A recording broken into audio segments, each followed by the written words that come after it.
नमस्कार दोस्तों, स्वागत है आप सभी का औसम ज्ञान में। दोस्तों, भारत में 15 अगस्त इंडिपेंडेंस डे के रूप में मनाया जाता है। यानी इस दिन हमारा देश अंग्रेजों के चंगुल से आजाद हुआ था। और शायद आप ये बात भी जानते होंगे कि इसी दिन हमारे देश के 2 हिस्से हुए थे, और जहां एक हिस्सा पूरी दुनिया में भारत के नाम से जाना जाता है तो दूसरे हिस्से को पाकिस्तान के नाम से जाना जाता है। लेकिन क्या आप ये बात जानते हैं कि जमीन और देश के साथ साथ किन किन चीजों का बंटवारा हुआ था, और वो कौन कौन सी चीजें थी जिन्हें भारत में रखा गया और किन चीजों को पाकिस्तान में ले जाया गया। दोस्तों, आज की इस वीडियो में मैं आपको बताऊंगा कि बंटवारे के समय एक एक चीज को किस तरह से बांटा गया, बंटवारा करते समय किन रणनीतियों को अपनाया गया, और जिससे कि थोड़ी बहुत स्थिति संभल पाई थी। वरना बंटवारे के समय जिस तरह से लोगों का खून बहाया जा रहा था, उसे देखकर तो ऐसा लग रहा था कि ये कभी नहीं रुक पाएगा। लेकिन दोस्तों, आज की इस वीडियो को शुरू करने से पहले आपसे एक रिक्वेस्ट है कि अगर आप इस चैनल पर नए हैं तो इस चैनल को सब्सक्राइब कर बेल आइकन जरूर दबाएं, जिससे कि आपको हमारे आने वाले वीडियोस की नोटिफिकेशन मिल सके। तो चलिए शुरू करते हैं। दोस्तों, सबसे पहले तो मैं आप सभी को इंडिपेंडेंस डे की बहुत बहुत बधाइयाँ देना चाहूंगा।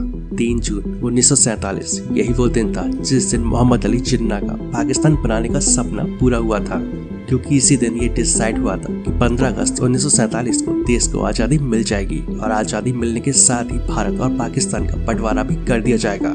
लेकिन यहाँ पर एक सबसे बड़ी परेशानी ये खड़ी हो गई थी कि किन किन चीज़ों का बंटवारा होगा और उसे किस तरह से किया जाएगा। और दोस्तों, भारत और पाकिस्तान के बंटवारे के लिए सिर्फ और सिर्फ 73 दिन का समय मिला था। लेकिन उस समय ये बंटवारा जितना आसान लग रहा था, ये उतना आसान नहीं था, क्योंकि जमीन से लेकर पानी तक हर एक चीज का बंटवारा होना था। उस दिन जब दुनिया की आधी से ज्यादा आबादी नींद के खर्राटों के साथ सो रही थी, तो उस समय भारत की आजादी का वो सुनहरा अध्याय लिखा जा रहा था, जिसका सभी भारतीयों को न जाने कितने सालों से इंतजार था। अंग्रेजों की हुकूमत से आजाद होने की खुशी इतनी ज्यादा थी कि सब लोगों की आंखों में सिर्फ आने वाले आजाद भारत के सुनहरे पल नजर आ रहे थे, जिन्हें कई सालों से अंग्रेजों ने अपनी कैद में कर रखा था। दोस्तों, भारत पाकिस्तान के बंटवारे की पूरी कहानी एक किताब जिसका नाम है आजादी आधी रात को, इस किताब में काफी अच्छे से बताया गया है। और आज इस किताब की ही कुछ बातें हम आपके साथ शेयर करने वाले, जिन्हें जानकर आपके होश उड़ जाएंगे। दोस्तों, भारत और पाकिस्तान के बंटवारे के लिए सबसे पहले तो अनुभवी अधिकारी को चुना गया था, जिनमें से पहले थे HM पटेल और दूसरे थे चौधरी मोहम्मद अली। और इन दोनों ही अधिकारियों के नीचे कई सारे छोटे बड़े अधिकारी काम कर रहे थे, और ये सभी छोटे बड़े अधिकारी अलग अलग जगहों से रिपोर्ट तैयार करके इनके पास भेजते थे, और इन्हीं रिपोर्ट्स के आधार पर बंटवारे की सिफारिशें तैयार की गई थी, और फिर इन रिपोर्ट्स को विभाजन परिषद यानी कि पार्टीशन काउंसिल के पास भेजा जाता था, और जिसके अध्यक्ष लॉर्ड माउंटबेटन थे। बता दूं कि इस बंटवारे की शुरुआत की गई थी देश के नाम से, और उस समय कांग्रेस ने सबसे पहले देश के नाम पर भारत को चुनने की बात की थी, क्योंकि यहाँ पहले से ही पाकिस्तान ने अपने नाम को सोच रखा था। यहाँ कंफ्यूजन भारत और हिंदुस्तान के नाम के बीच थी, लेकिन फिर कांग्रेस ने हिंदुस्तान नाम के बजाय भारत नाम को प्राथमिकता दी। लेकिन इस बंटवारे में सबसे ज्यादा किचकिच जिस चीज को लेकर हो रही थी वो था पैसा। जी हाँ, पैसा। और इस बात को लेकर झगड़ा इतना ज्यादा बढ़ गया कि HM पटेल और चौधरी मोहम्मद अली को सरदार पटेल के घर में बंद कर दिया गया, और जब तक वो किसी फैसले पर नहीं पहुंच जाते उन्हें बाहर आने के लिए मना किया गया। और फिर कई दिनों तक सोच विचार करने के बाद वो दोनों के दोनों इस नतीजे पर पहुंचे कि भारत के बैंकों में जो पैसा जमा है और जो पैसा ब्रिटिश सरकार से मिलेगा, उस सारे पैसे में से 17.5% पैसा पाकिस्तान को दिया जाएगा, और इसके बदले में पाकिस्तान भारत के कर्ज का 17.5% हिस्सा चुकाएगा, और साथ ही सरकारी दफ्तरों में जो जल संपत्ति है उसका 80% हिस्सा भारत का होगा, और बाकी का जो 20% हिस्सा है वो पाकिस्तान को दिया जाएगा। और इसके बाद भारत में जितने भी सरकारी दफ्तर थे उनमें मौजूद मेज, कुर्सी और टाइपराइटर से लेकर पेन तक हर चीज की गिनती होने लगी, और ये देखा जाने लगा कि इन सभी चीजों का सही तरीके से बंटवारा कैसे होगा। तो यहाँ पर ये बात तो लाजमी है कि अगर किसी चीज का बंटवारा इतने बड़े स्केल पर होगा, बहस होना तो छोटी सी बात है, लड़ाइयाँ तक हो जाती है। और यहाँ पर भी ठीक ऐसा ही हुआ।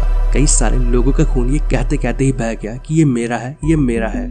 लेकिन एक चीज ऐसी भी थी जिसके पीछे कभी भी बहस नहीं हुई, और वो थी शराब। क्योंकि जितनी भी शराब थी वो भारत के हिस्से में आई, और इसके बदले में जितने भी पैसे थे वो पाकिस्तान को दे दिए गए। और साथ ही आपको बता दूं कि भारत को 18,077 मील लंबी सड़कों में से 4,913 मील की सड़कें और 26,421 मील लंबी रेल लाइन में से 7,112 मील की रेलवे लाइन पाकिस्तान के नाम कर दी गई। हालांकि इस बात को लेकर झगड़ा तब हुआ जब इससे जुड़ी मशीनरीज वगैरह का विभाजन कैसे होगा। क्या 80 और 20% के हिसाब से इनका विभाजन किया जाएगा, या फिर जिसके हिस्से में जो आया है वो उसके हिसाब से मशीनरीज और बाकी चीजों को ले जाएगा।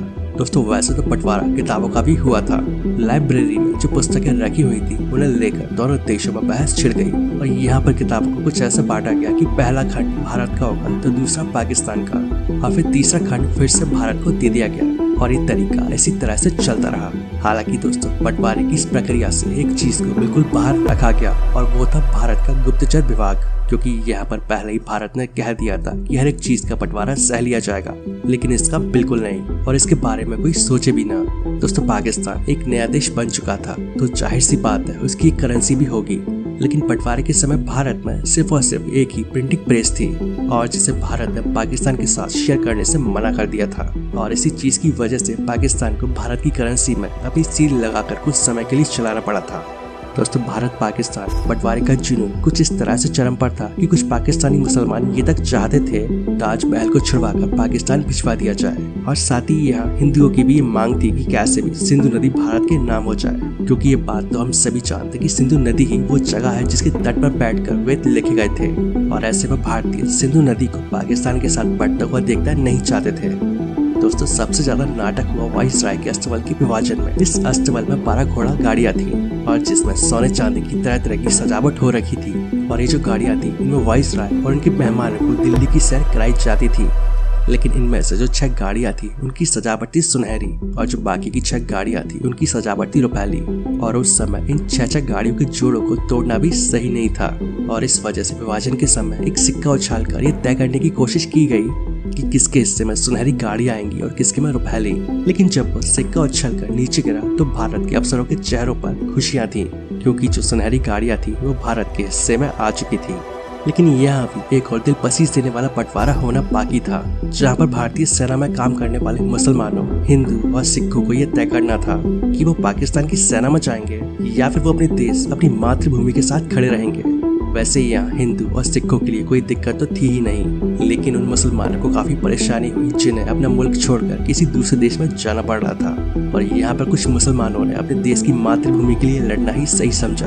लेकिन इनमें से कुछ मुसलमान सैनिक पाकिस्तान चले गए। यहाँ आपको बता दूं कि सेना के 2/3 सैनिक भारतीय सेना के हिस्से में आने थे और 1/3 सैनिक पाकिस्तान के हिस्से में, और फिर बाकी चीजों की तरह इन वीर योद्धाओं का बंटवारा भी हो गया।